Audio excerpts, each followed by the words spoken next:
Bernie Sanders came to Oakland on Memorial Day. A couple of days before he appeared, the noted journalist John Pilger wrote an article called "Silencing America as it Prepares for War," and it's useful to recall that article when we think about Sanders' appearance here. John Pilger wrote, "Returning to the United States in an election year, I'm struck by the silence." He included Bernie Sanders and those who were silent. It may be a bitter pill for Sanders supporters to swallow, but how can we ignore what the U.S. government has been doing around the world? Are our college loans and income inequality and mass incarceration here in the U.S. really all that matter? How can we ignore the fact that Sanders supports drone warfare, for example? In his article, Pilger described how the Vietnam War is being justified still today with the claim that such invasions are carried out to defend democracy. Hasn't Sanders added to this lie with his Memorial Day message? Don't we have a responsibility to stand up and oppose this propaganda?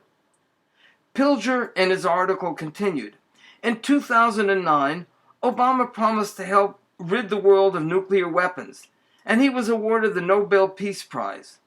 No American president has built more nuclear warheads than Obama. He is modernizing America's doomsday arsenal, including a new mini-nuclear weapon whose size and so-called smart technology, says a leading general, ensures its use is, quote, no longer unthinkable. On Obama's watch, a second Cold War is underway, and Pilger described how the U.S. has spread its military bases all around the world, including surrounding both Russia and China. Neither Hillary Clinton nor Bernie Sanders has mentioned any of this, Pilger explained. In listening to and watching this Sanders rally, we should keep these questions in mind.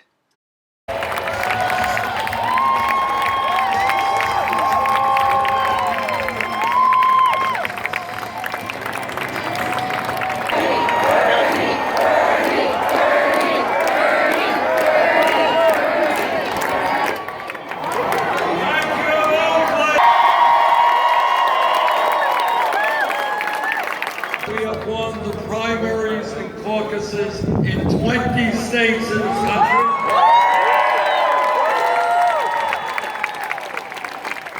We have won well over 9 million votes. If the Democrats want a campaign that will make certain that the disaster of Donald Trump will not become president, we are that campaign.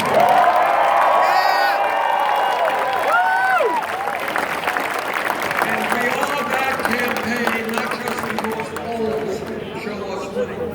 More importantly, it is because of you and millions of other Americans who are now prepared to stand up, fight back, and get engaged in the political process.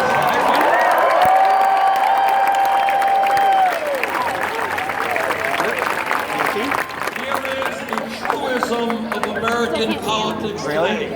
When people are demoralized, when they give up on politics, Republicans win because we have low voter turnouts. That's what happened 2 years ago.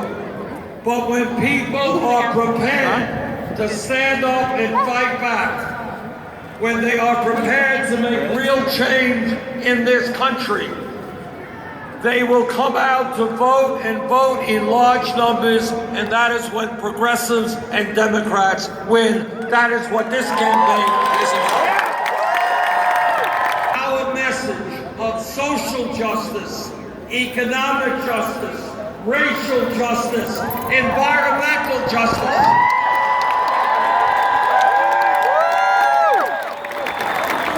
That is the message for the future of our country.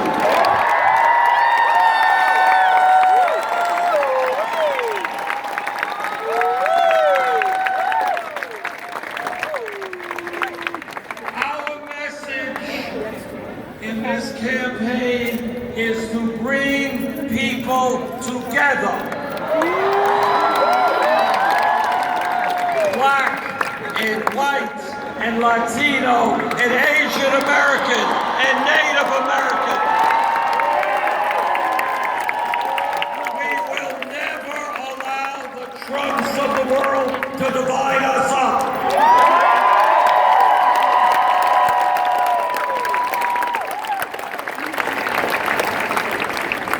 And this campaign is going to win because we're doing something very unusual in contemporary American politics. We're telling the truth.